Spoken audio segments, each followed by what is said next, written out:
Joseph de la Capelle, catholique et légitimiste. Il fait très mauvais dehors, donc voilà, vous avez mes toits aujourd'hui comme vidéo. Nous sommes le 1er octobre, donc très bonne Sainte Thérèse de l'Enfant Jésus, patronne secondaire de la France, avec Sainte Jeanne d'Arc. Donc beaucoup de grâce de l'enfance spirituelle de Sainte Thérèse de l'Enfant Jésus. Je voulais parler aujourd'hui du discours. Alors, nous sommes le 1er octobre. Hier, nous étions le 30 septembre. Alors, je ne sais pas si c'est le 29 ou le 30. Donc, il y a eu le discours de Vladimir Poutine, où il a commenté ce qu'était l'Occident pour lui. Et l'acceptation des deux républiques et des deux régions du Donbass intégrées à la Sainte Russie. Il a dit que les peuples étaient souverains et qu'ils avaient fait le choix de réintégrer la Sainte Russie. Donc nous sommes de tout cœur avec cette position. Et il a fait une critique de l'Occident, disant que c'était des gens qui mentaient et beaucoup. Les Indiens d'Amérique disaient déjà ça, ils disaient les Blancs à la langue fourchue. Les anglo-saxons. Alors, donc, son discours est très intéressant. Et puis, l'assistance, ça faisait plaisir. Il y avait des vrais hommes et des vraies femmes qui écoutaient, qui étaient attentifs. Ça avait de la gueule, quoi, ça avait de l'allure. Et donc c'est quoi le péché de l'Occident ? C'est à mon avis, à mon humble avis, c'est l'Angleterre et les États-Unis, c'est-à-dire c'est le protestantisme. L'Europe a été marquée par le protestantisme, ça a dissous le Saint-Empire romain germanique. Et le fruit du protestantisme, ça a été aussi la franc-maçonnerie, donc où on ne reconnaît plus la vérité, on ne reconnaît plus le dogme, etc. Et c'est vrai que et la Sainte Église catholique, depuis Vatican II, donc 1962, et la réforme liturgique en 1969, c'est largement, pas complètement, parce que l'Église c'est l'Église, mais il y a eu une protestantisation très forte de la Sainte Église catholique, et le pape qui a lutté contre ça, qui a essayé de poser des jalons dans le bon sens. Bon, il y a eu Jean-Paul II, mais surtout Benoît XVI. Et le pape François aujourd'hui, je ne sais pas, mais par contre, et puis le désir de Benoît XVI de ressouder cette fracture qu'il y a eu en 1050 avec les orthodoxes, une très grande volonté de résoudre ce problème. Alors, il n'a pas réussi complètement. Je pense qu'on n'y arrivera pas tant que la Sainte Église ne réintégrera pas aussi, en restant donc Pierre est le chef de l'Église, peut-être une certaine communion orthodoxe. L'orthodoxie a ceci de particulier, c'est que c'est un schisme, ça n'est pas une hérésie.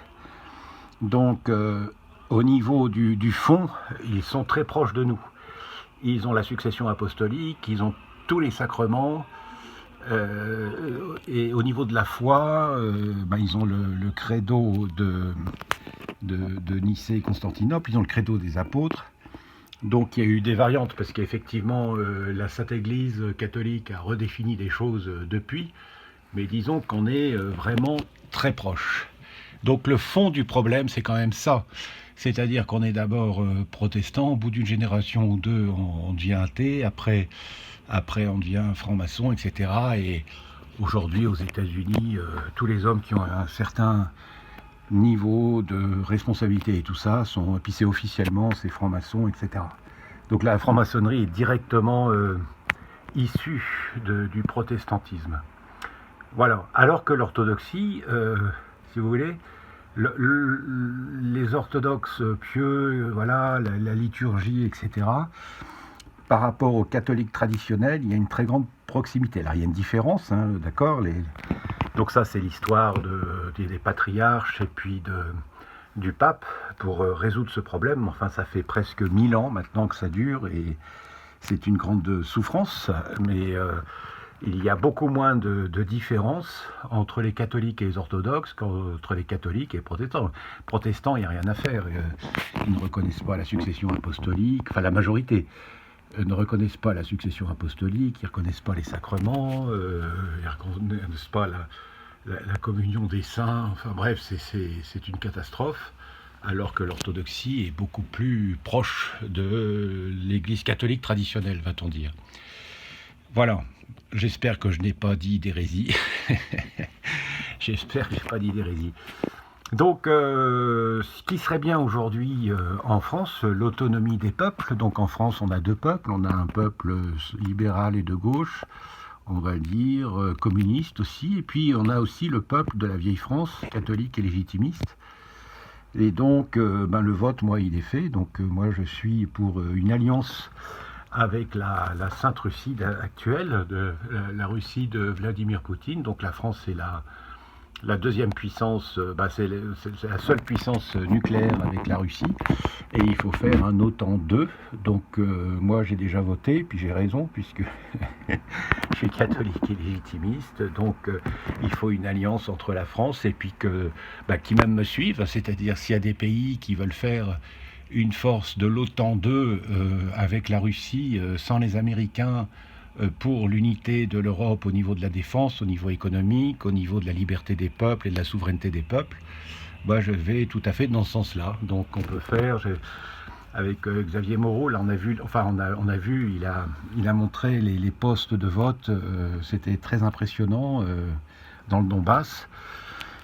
C'était en race campagne, etc., ou dans des quartiers de la ville, etc. Ça fait de manière un peu, c'était bien organisé, mais c'était succinct, c'était de manière simple, etc. C'était très beau. Mais donc, voilà, donc moi, il y a le pouvoir des Bleus en France depuis juillet 1830, ça suffit, quoi. Donc, le Grand Orient qui règne en maître, Monsieur Boer qui est invité sur tous les plateaux télé, qui dit des choses d'ailleurs assez intelligentes, mais enfin bon, il est contre, profondément, il est contre l'Église, la souveraineté de Dieu sur la France. Donc, mon soutien complet et entier à la Sainte Russie. Le discours était impeccable, on apprend beaucoup de choses. Enfin, moi, je savais tout ça, bien sûr, mais c'est très intéressant. J'ai vu, donc ça a été filmé par une télévision, donc il faut passer les 15 premières minutes parce qu'on attend Monsieur Poutine, et puis donc voilà, comme ça on gagne 15 ou 20 minutes, je ne me rappelle plus, mais c'est très très intéressant, c'est une vision qui est tout à fait intéressante, avec la critique de toute la décadence de l'Europe, qui est très intéressante aussi. Voilà. Donc union de prière, Notre-Dame de France, Notre-Dame de Russie, Notre-Dame d'Ukraine, priez pour nous. Tous les saints et les saintes qui êtes au ciel ou au purgatoire, priez pour nous. Tous les cœurs angéliques, protégez-nous. Notre-Dame de Boulogne, Notre-Dame de France, priez pour nous. À très bientôt à tous. Deus et Rex.